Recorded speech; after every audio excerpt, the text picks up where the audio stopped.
Në gjithë historitë e Bikut, lojtarët e fortë shumë rrallë kanë qenë vetëm. Shumë rrallë.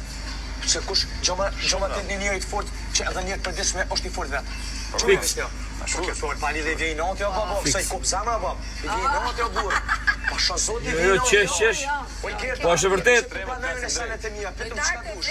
A dhe me qitë sanet të mëri. Shiko, fitusi është vetëm. Sa është vërtet? Nuk ka fitus për këto. Sa është vërtet? Fitus është vetëm. Fund del vetë, kush e ka lujt pas mirë. Fund del vetë. Që është e vërteta nga qëndrimi i tepërt aty brenda, fillojnë edhe s'din ç'thonë, kupton? Për shembull në këtë rast jam shumë dakord me Aldon edhe me Gjestin, sepse Gerta po ja fut kot.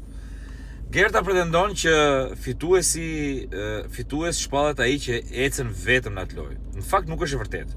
Nuk ka ndodhur ndonjëherë që një fitues të eci vetëm.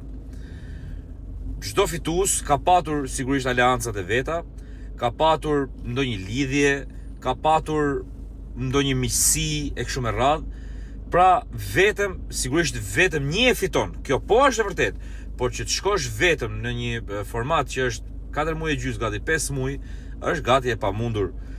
Edhe jam dakord me Gjestin kur i thotë që edhe në jetë nuk është kështu. Në fakt edhe në jetë nuk është kështu, se edhe në jetë ke nevojë për miq, për shok, për familjen, pra i vetmuar nuk shkon dot gjikundi. Dhe kjo është e vërteta. Por që Gerta edhe pse e thot nuk e beson. E din pse, sepse vetë Gerta nuk është vetëm atje, sepse vetë Gerta ka tentuar të bëjë një aleancë, qoftë me Aldon, qoftë edhe me Jozin fillim e kështu me radhë, pra ka tentuar të bëjë aleanca. Sigurisht aleancat janë të mira, të ngritura mbi baza shëndosha, por vetëm një gjë është e sigurt, çmimin vetëm njëri e fiton. Pa ama vetëm nuk besoj se shkon njëri deri në fund.